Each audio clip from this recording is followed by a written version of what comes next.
Thanks for joining us on this new season of the Future of Faith podcast. Future of Faith develops and curates resources to help connect current and future generations with their faith lives. We do this through listening deeply, gathering information with wonder and curiosity, and scaling meaningful relationships. Visit futureoffaith.org for more information and to discover sacred tools for courageous connection. Well, welcome to the Future of Faith podcast. My name is Greg Arthur. I'm part of the team here at Future of Faith. And in this season of the podcast, we are listening with great curiosity to the stories of faith leaders from across the diverse and beautiful body of Christ, because we want to understand what God is doing in the world, how people are pursuing their faith, and how we might cultivate the practice of sacred listening in our lives and communities. And my guest today is no guest. He's the man, the myth, the legend, the co-founder of the Future of Faith, Josh Packard. Josh, thanks for joining me on your own podcast. Thank you. I'm really excited to be here. I was not even, when we dreamt this up, I was not even thinking, we'll do this so I can be a guest, but I was just meeting with my wife for coffee and with her coworker. And he was like, "Oh, you're going to be on a podcast. Is it your podcast or are you going to be a guest?" And I was like, "Actually, both." Both. Well, I was like, our ministry practitioner, Greg, has been hosting the whole season, which is amazing, but I get to be a guest because I have a book. So that's nice that it worked out that way. It works out perfect. Well, if any of you don't know Josh, especially if you're part of the expanded audience encountering this, Josh is one of the foremost experts in the spiritual lives of modern American youth. He's an accomplished researcher, sociologist, studying religion and new forms of religious expression. He has authored numerous books and articles, both in popular and academic outlets. And we are going to talk today about his new book that is about to drop, which I think he has a physical copy of there with him. Boom, right. Faithful Futures. That is the only copy in the wild. I think that's now. Maybe by the time this comes out, the book comes out August 10th or something, or October 10th rather. So I think they'll be out by now. But as we sit here today, I think, the only copy out in the wild. That's exciting. Well, we'll dig into that. But Josh, first if you're going to be known as the guru of listening, we have to know what you're listening to check on your qualifications. Okay. So it's a beautiful day in Colorado. You're feeling good. The sort of good that you get when you launch a book out into the world. As you just got that free vibe.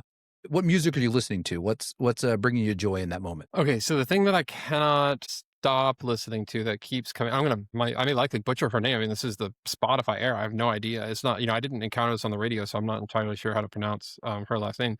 It's Joy Oladokun. Yep, I know exactly who you're talking about. And I'm not going to pronounce it. I'm not going to pronounce it, but thanks for rescuing me there. I love it. It's super vibey. I mean, it's but you can also really get into it. It's not background. I would never put it into the category of Muzak or elevator, but also you can get the gist without fully putting all of your attention on it, or you can dig in and get a little deeper, which I love. I love that when music does both of those things. Excellent. What about podcasts? What's living in your AirPods? When you're trying to escape things? For my money, I think the best, there's some podcasts out there that are just incredible. So I'll give you a couple. The best one that I think that I've encountered the last year or two is called Articles of Interest. And it totally scratches my sociologist itch. Articles of Interest is about fashion. I wouldn't normally super care about fashion, but the way the podcast is so well researched and put together and connects what's going on socially to what you think are just normal fashion things. And why do we have pockets or not have pockets, or why do we have zippers, or why are pants this long and not that? It's where did Hawaiian shirts come from? That's a fascinating episode. You would never guess where Hawaiian shirts. I have to say, I did not know I had a "what do sociologists listen to" itch, but you just scratched it, and now I'm feeling it, and now I want to know where Hawaiian shirts came from, and I want to get into the history of zippers and how they're connected to what's happening in the world. You've done it. You've successfully sold me on it. I'm in. Thank you. Thank you. Good. Well, the other one is the history of rock music in 500 songs. And it goes really rock and roll. The dude is British. It's hard for me to wrap my head around somebody who's British talking to me about rock and music, even though I know British people produce plenty of rock and roll. It just feels distinctly American to me. Nevertheless, it's excellent. He's awesome and goes all the way back to, not the first song that might be considered rock and roll, but where the first sounds coming that it make up what will end up becoming the first songs that you would consider rock music, and then carrying all that through. And it's 500 songs, and each episode is a song. Yeah, so, long way. That was a commitment. That was one of those projects where we'll see if I get through this. I'm like 30 episodes in. All right. Yeah. Like I can only go to the, I can only run so many miles or go to the gym or cook dinner so many times. Like, Right. there's limited amount of time in the world. I mean, if you think about it, if you just committed to working out to each of those, you should be in incredible shape by the end. Man, that would be wild. Right? Like there's like a whole, that's going to become like somebody's whole fitness journey of the like 500 song fitness journey. Maybe you could start your own TikTok channel just, with a journal about it. What would be sad, Greg, is I don't think you could start a TikTok channel. Absolutely. Absolutely. Yeah. Okay. Well, right, well, there you go. The podcast is from 2017 or something. I just discovered it lately. I have no idea if the dude makes it through all 500 songs. I've only 30 in. Okay. So he may, it could be a shorter fitness journey than we're thinking. Yeah. I'm going to do this for 500 episodes. Oh, there was only 42 episodes, but okay. That's all right. I mean, I did my part. I committed to the journey. Well, what about you? Have you answered the question yet? Have you answered your own question? Yeah, I answer this question a lot, but I'm always happy to answer more because it's always a different week and a different vibe, right? Like, I first confess that, I have lots of like little nerdy theology podcasts that I listen to that friends do and different whatever, but I really am a basketball mega nerd. Like I have 4, 5, maybe 6 basketball NBA related podcasts that I listen to. Okay. That quite a few basketball podcasts. It's probably reached the level of fanaticism. This may be confessional for me to name this. Like every workout I have is fueled by some group of people talking about basketball, maybe some football, but almost always basketball. So now that despite a decade of that, it has not helped my fitness. I mean, I have listened to it hundreds upon hundreds of episodes. Let me be clear. Thousands. It has not ended up in a radical transformation worthy of TikTok. Well, this could, I guess maybe in the interest of this not becoming a sports podcast, we should maybe talk offline about whether the Clippers did or did not, in fact, circumvent the salary cap with Kawhi Leonard, because that has been, a whole saga this summer. Yeah, a fascinating thing, which I was at a party this weekend with a guy whose brother works in that organization, and we had some conversations about it. So we'll drop that. We'll drop that offline. That's bonus content for the Future of Faith bonus content. That's it. Future of Faith After Dark. When you come back for the nitty gritty of all the things. Well, as we get into talking about the book, can you give us a little bit of background on just the larger project that sort of fueled the book, the study that you, Megan, oversaw, and the research you've been drawn into, and just how did listening become the thing that sort of inspired so much of your research and the tools you've created, the resources? Yeah. Okay. That's interesting. Yeah, let's start there. So the book really was sort of co-developed I was working on the book at the same time that we were dreaming up what would become Future of Faith. And the whole time, the question for me whenever I write is, or do a research study or anything like this, it's always about audience. And the sort of mantra that I keep repeating and say a lot is, and I think I've gotten Megan it wasn't a hard sell. Like she's on board with this too. Megan Bissell is the co-founder of Future Faith, is this thing that says, like, I want to do research that is useful, not just interesting. And it's not, some people hear that as a slam against research that is interesting or overly academic, and it really isn't that way. It's just, that's what I'm drawn to. Mm-hmm. I was an academic.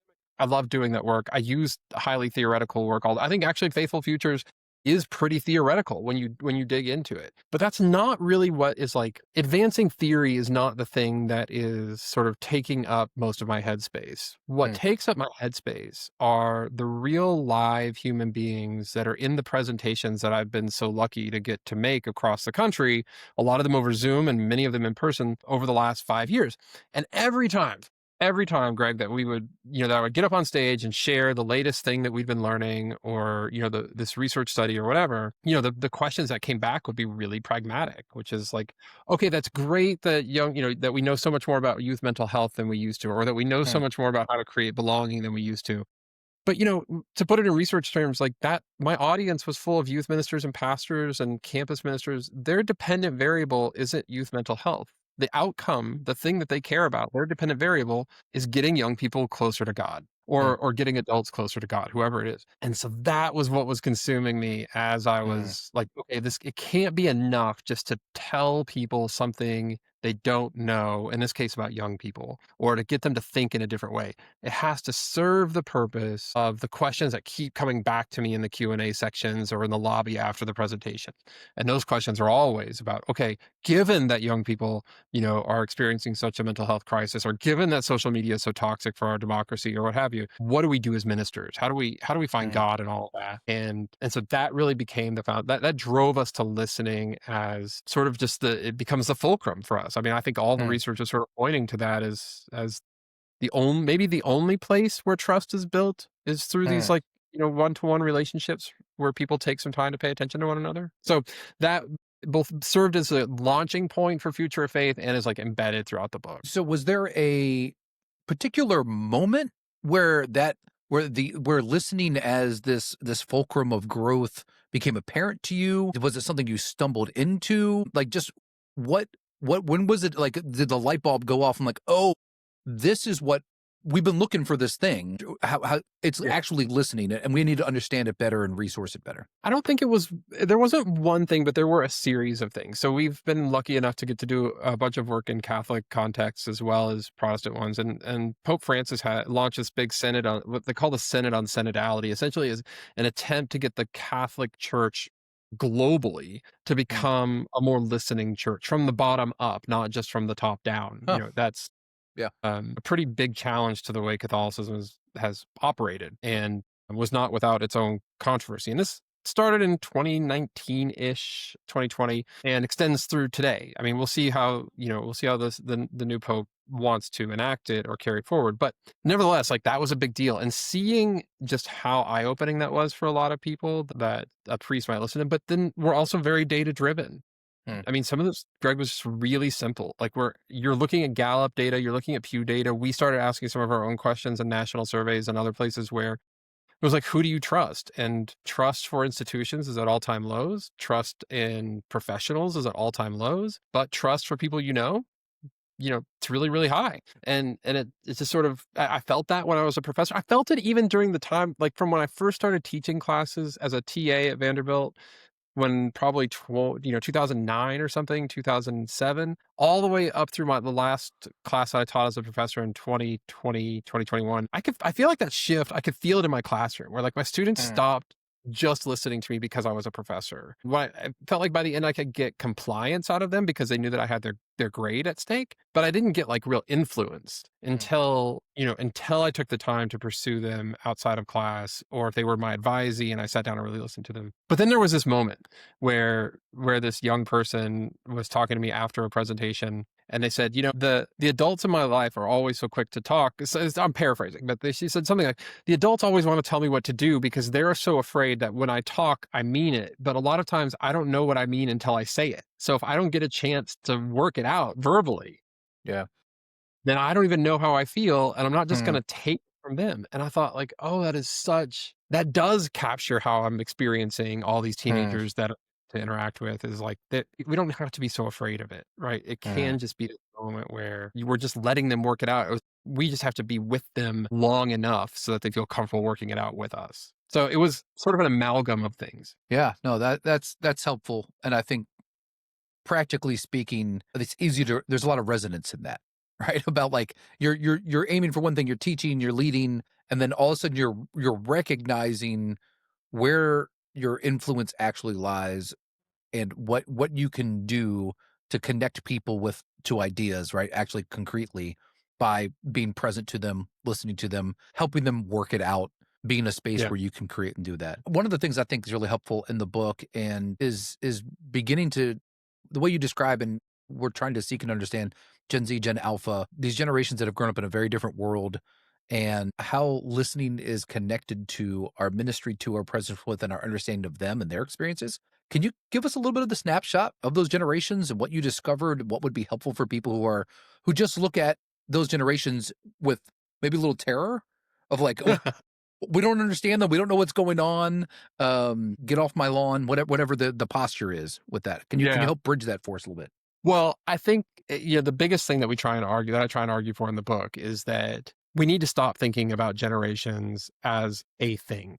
That these containers that we cram everybody who's arbitrarily born between these 2 years into these sort of like, these are millennials and this is the greatest generation and this is Gen Z. Those containers have never served us well. At some level, they've always been containers for bias that just allows us to shove whatever biases that we have under the guise of generation talk. With millennials, what was the thing with millennials? They're narcissistic, right? Right. And Gen Z or Gen X were slackers. Thank you, by the way, for actually acknowledging Gen X, because you went through your initial list and did what everybody does, which is ignore Gen X. So I just want to thank you for stopping to acknowledge Gen X, because that's our issue, is nobody even pretends like we exist. So thank you. You may continue now. Look, this is nothing if not equitable. There's a period of time where like that approach wasn't so bad, but the reality of these new generations, these emerging generations of young people, is that they are the most diverse generations that have ever existed in the history of the world, and in one place. There is not a single label that is going to capture them. Mm-hmm. So this idea of like, look, I'm already starting to see some research institutes come out with like white papers and things to tell you what Gen Alpha is. Well, look, the oldest generation or the oldest Gen Alpha people, the kids are like 14. Right. Like, what do you mean what they are? By the time you print that thing and get it out, they change. Like literally the kids you talked to get that data have now changed by the time it comes out and is being read by the people who are supposed to be doing this work. So I think that's just a fundamentally unhealthy way. And what I explain in the book is like, it's not that I want to be right and I think that that's wrong. That's not the issue. It's not about accuracy. It's that I don't think it's useful. When we talk about wanting to do research that's useful, not interesting, I don't think trying to figure out what labels that you can pin on groups of people actually helps us to do ministry all that much better. And in fact, I think in a lot of ways, when the world is so diverse and you're trying to label them all with a set of adjectives, I think it actually takes you backwards. And, the world has never been as homogenous as we like to think. But now I think you're actually moving further away from the truth than toward it when you try to say Gen Alpha is this thing or Gen is this thing. It's much more consistent sociologically, and I would argue much more useful to think about what these kids have been through. What are the events and kinds of things shaping their lives, and what sort of stressors are they dealing with? Because I think that helps you to position your ministry in much more effective ways. Yeah, I completely agree. And I've been fascinated to try to figure out what are the commonalities intergenerationally that will help us have conversations and listen to each other, because we have lost a bit of the monoculture that used to define certain eras and moments, right? We're not all watching the same 3 news anchors at night. We're not, there aren't singular shows. There are moments experienced, right? Like certainly going through a global pandemic, it was experienced by people. But now with the internet and all of the various ways of connecting, absorbing content, whatever, people are living increasingly siloed and curated experiences. But some of the commonalities that really fascinate me within that are and this is the theory I've been working on. I'll throw it at you. See if this connects to what you're thinking through within this. I think that a large part of what's happening in our culture is that one of the common experiences is actually an identity crisis. And I believe our identity crisis is because we are disconnected from who we are, because so much of our lives is disembodied. So much of what we do in the world, what we put out into the world, how we experience the world is disembodied. It's not in face-to-face connection. It's not with people who are around. It's these curated experiences of the globe, because we're really fascinated by fashion trends and sociology, right? Like we're digging deep into these worlds.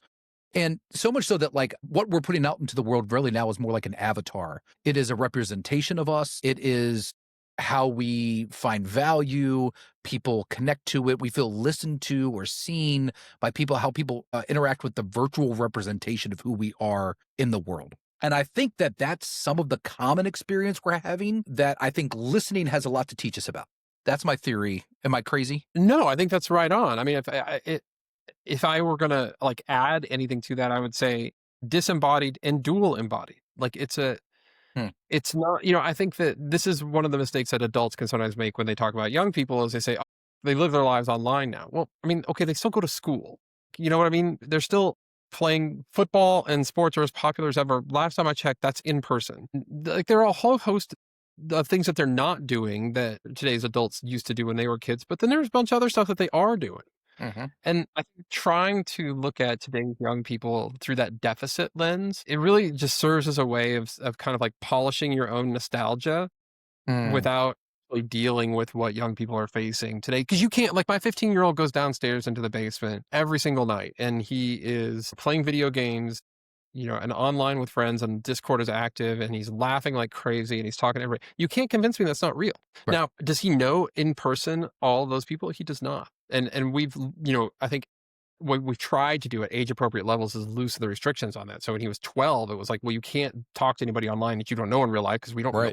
But now that he's 15, like, he gets more freedoms there. So I think it's this dual embodiment of, like, there is a life that is largely lived online. In the book, I talk about this. This young person, I quote this young person who told me, look, it's only old people basically who talk about, like, our digital worlds and then IRL in real life. To us, it's just life. It's just like life, that. right? Yeah. These things are just enmeshed. I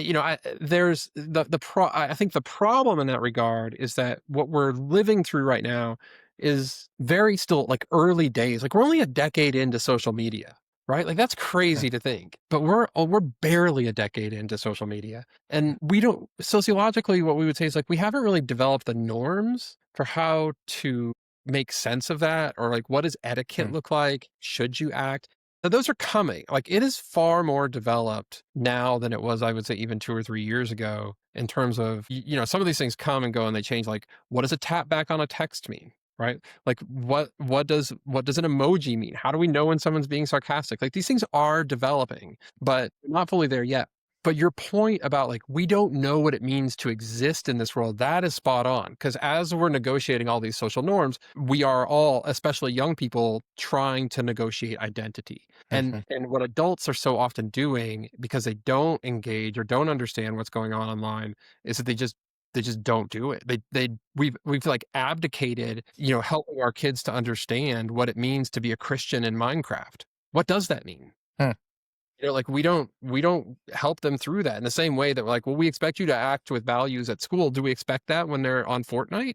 Like, are we policing Discord for, to be consistent with what our family's values and teachings are and our religious teachings? Like, I'm not sure parents are really digging in at that level. And often I would say they're doing the opposite. They're being dismissive. I'll give you this one other quote. This young person that's told me, they said, when adults dismiss my online life, they dismiss themselves from the conversation of my. And I That's just a like great that. quote.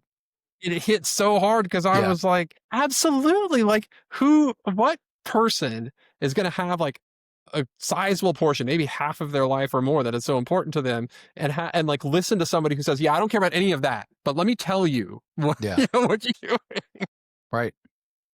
Yeah. No, I love the duality you name in that of, it's like a reintegration in a lot of ways, right? That's what we're trying to figure out culturally, is the reintegration of perhaps some of that duality, and, like you're saying, like, rooted in an identity of who we are and ethos of how we live. That's part of it. So how can listening help us do that? How can we shape communities of listening that help us do that? How do we help our youth explore that by actually listening maybe to their virtual lives and caring about Fortnite, if that's what the thing is? Give us some advice. Give us a path. I think that, like, rather than being daunting, I see this situation as, like, tailor-made for people like you and other, like, pastors, religious leaders, ministry professionals, who are at your core professional sense makers. You help people make sense of their lives and the world and their position in it and what God wants from them in all these situations. I mean, that is what you are trained to do, and you all do it so well.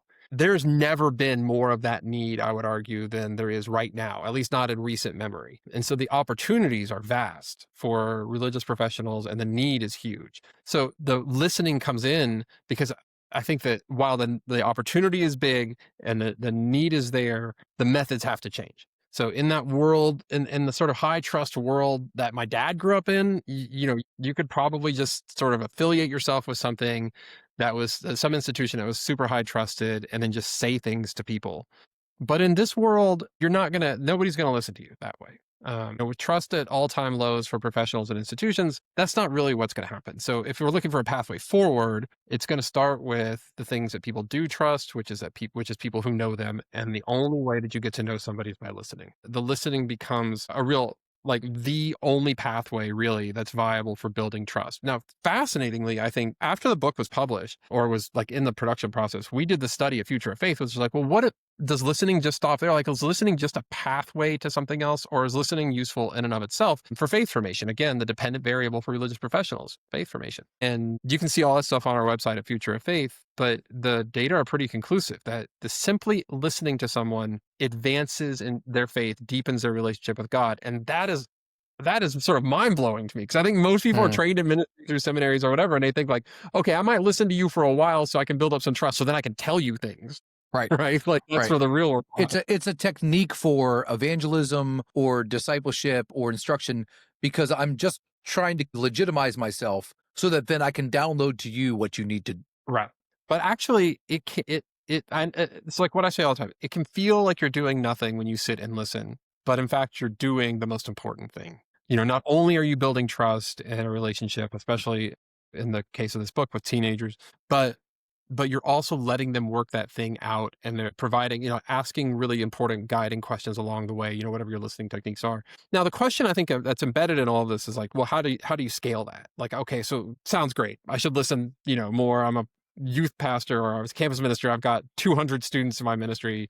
How am I supposed to do this? I can't have coffee with 200 kids a week. Right. And then the thing we say at Future Faith all the time is you can't have 200 cups of coffee a week, but you can do relational ministry with 200 people if you know which 5 or 10 cups of coffee you need to have this week. And so that requires some new tools. And at the end of each of these chapters, then Megan Bissell has shared like a snapshot of some of these sacred listening tools that we've been building. You can go on our website and download them. They're all free. And try them out for yourself. But really, it's our attempt to, I don't think we're solving this, but we're contributing at least hopefully to the imagination of how we might be able to do relational ministry in the same way that we've been doing programmatic ministry, meaning, across lots of age groups and with lots of people. But it does require us to, I think, build some new tools and get sort of sophisticated about that. It cannot just be, Greg, I don't know how if you've ever done this, but somebody told me the other day, or a few months ago rather, they said the tool that I use to keep track of the people in my youth ministry is the Notes app on my iPhone. And then we turned around and asked people on Facebook groups, a little informal poll, and the Notes app on the iPhone was the most widely cited, quote unquote, tool for doing relational ministry. And that terrified me. That's not a very good tool. It's not effective. You don't think the Notes app is just going to be effective for everything? I mean, I think it's good for but what happens when you get to 20 even or 15? Right. And you remember, I don't know, thank God most youth pastors at least are younger than me when they can still remember things. There's no way I could do that. Yeah. No, and I mean, youth ministry, I always joke, youth ministry has been an inescapable part of my life. Like I started in youth ministry when I was about 16 and started working as a camp counselor. And then by 17, when I was in college and was a youth leader, and I'm 48 years old, about to turn 49, and I'm still leading youth ministry. Like, it doesn't matter what I do, how many degrees, God has made it clear, you are never, ever going to stop playing dodgeball. like I played dodgeball 3 days ago.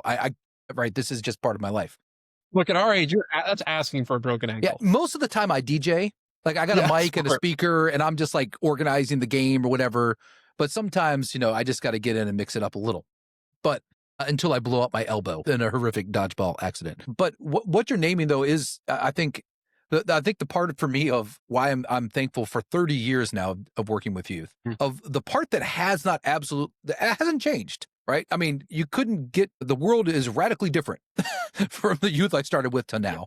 Yeah. And the challenges they're facing, what they're thinking about the world, media, all of these things are radically different. But what hasn't changed is what you're naming, which is the profound impact of being present to them in their lives, knowing who they are, listening to their experiences, following up on it, and journeying with them in that. And I think some of these tools and resources you're naming are ways that are helpful ways of doing that and of creating meaning in those interactions. I think that's one of the other parts of where listening becomes sacred, right? Is you are opening up space for and creating meaning in that interaction. I think when it's done really well, even when it's just tried really well, I don't think you have to do it. I think listening is so rare today that even making the attempt can be a profound act. If I have a regret in terms of content, I wish that I had encountered the work of Wes Ellis and Andy Root a little bit earlier on in the writing. So by the time I got to it, the book was mostly baked. And Wes in particular has this concept of they're human beings and they're not human becomings. And it falls under the banner of incarnational ministry. And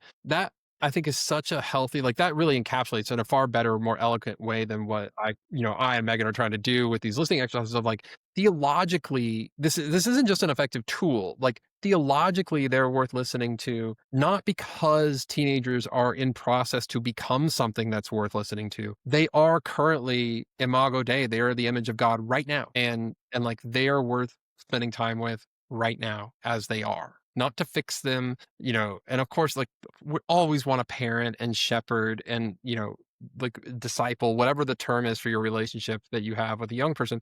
But that doesn't negate the value of the experience of getting to sit across the table or, chat with somebody on your phone today. Like what they're going through is real and is worthy of your attention. Yeah. And as you're naming this incarnational part of it, right? If we live with that curiosity and that humility of demonstrating they already have value, right? It's a reinforcement of, and it is an embodiment of good news that they're created in the image of God, that they have value now, that God is already present and at work in their lives. And it's a lot easier to believe that when you have regularly experienced that from adults Yeah. who claim the name of Christ. Yeah. I think that you've hit it, Greg. Like, I don't know about like the kids you work with, like, are they encountering really affirming messages online every day? Because Probably not. probably not. Probably not. When they get that from you or some other adult in their life, I think it can have, it doesn't get lost in the noise. Like Hmm. it stands out because it is so unique and important to have an adult who has some kind of position or relationship with you to spend the time that it takes to hear you. That is a demonstration and an affirmation of your own value. Mm-hmm. What is your hope for the book? And there's always a vision behind a project of Yeah. like, I mean, you don't own it. You throw it into the world and it's going to Yeah. become what it's going to become. But what are some of your just hopes for it and some of the dreams that fueled you through the project? Are you familiar with the Harry Potter series? I'm hoping for something. I think something new. Is that new? I don't know if I've heard of that, but yeah.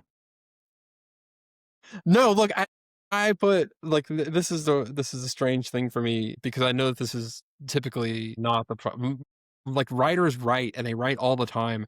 Every time I finish a book, I think like, well, that's it. I don't have anything left to say about this. So it's not like there's some grand scheme. You're right. This was very much the other approach, which was I feel like I know something about this right now. I don't know what the rest of my career brings. So let's get this on paper and put it out. If it had any sort of impact in that way, what I would hope is that it starts a conversation about what it would mean to take relationships really centrally in our ministries. One of the things we do in sociology a lot as we try to understand something is we look for analogs or like, what is this like? So I would ask my students, this is a really famous exercise that I would ask my students, what do priests and prostitutes and psychologists have in common other than the fact they all start with P? And, you would think like on its face, like nothing, like those three groups of people don't necessarily have anything. And the class will sort of follow around. Eventually they'll get to it.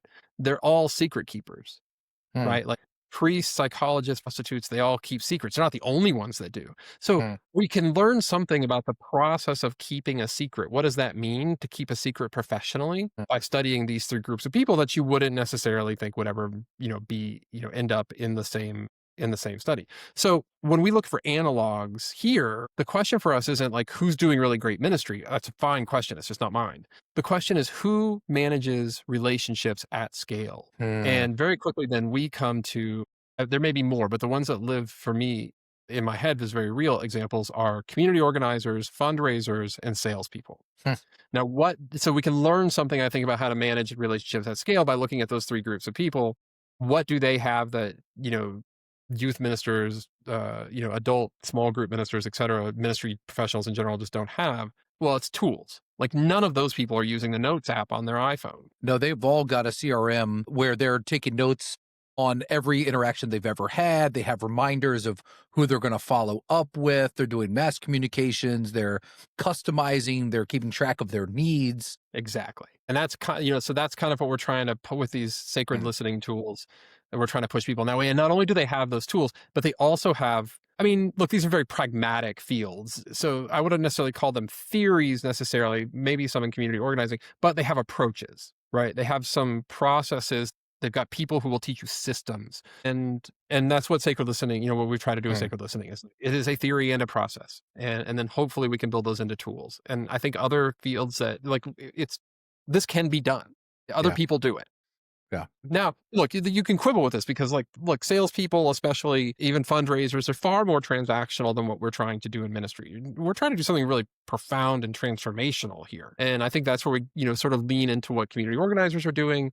We have to layer in, some of our own theology and something, but still at the core of it, we can learn some things from those groups of people. So that's what I would hope is that the book ignites or at least contributes a drop into the stream of how do we adapt to these new times while keeping the goal the same? It's a great goal. May it be so. Yeah. May God hear our prayers in that, because I agree with you that the ability to scale this effectively has a profound potential to it, especially in this particular moment for the church and with all that's going on in our world and what's happening as far as cultivating empathy and compassion, healing, helping to bridge some gaps, and especially helping a generation that's sort of just always known this conflict to experience something different. Yeah. Yeah. I mean, that would be my secret hope, is that it gets into some of the work that you have done, that you're doing now and have done leading up to your time with Future of Faith, Greg, is that it seeds in some way, cultivates some soil that can allow for some bridge building, because beyond the sort of the need for young people to get more in touch with their faith, we need to get more in touch with each other. And I don't think this is a recipe for civic re-engagement or anything like that, but I think in my wildest dreams, this would contribute to that strand, in some way. Yeah. No, excellent. Well, we highly recommend you grab the book. It's coming out October 10th. You can go to right around there. If it's middle of October and you don't have it yet, it's time. It's time for you to grab it. Go to futurefaith.org, where you can find out links to the book, other resources, connect with the work that's taking place there, and order that. Any other recommendations for people who are wanting to connect with the book or your work or Future of Faith? Look, you can, thank you. And I'll just say you can always reach out. I'm very easy to find, josh@futureoffaith.org. Happy to have anything. But one other thing I want to say about the website, thanks for bringing that up.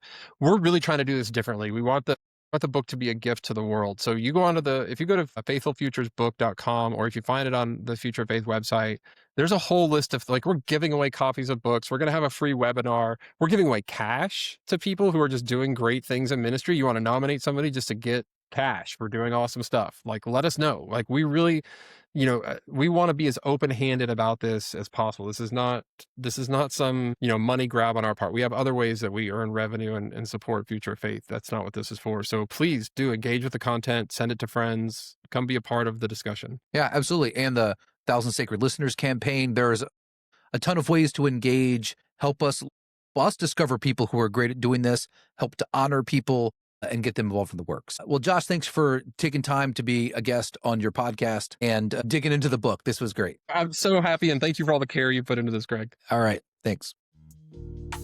Thanks for listening to the Future of Faith podcast, produced by Future of Faith, featuring original music by Kedron Boston. You can learn more about sacred listening and find a host of resources at futureoffaith.org. While you're there, make sure to sign up for our newsletter that delivers cutting-edge resources and research right to your inbox for free. If you like the podcast, make sure to subscribe to our channel and to leave a review. This is the Future of Faith.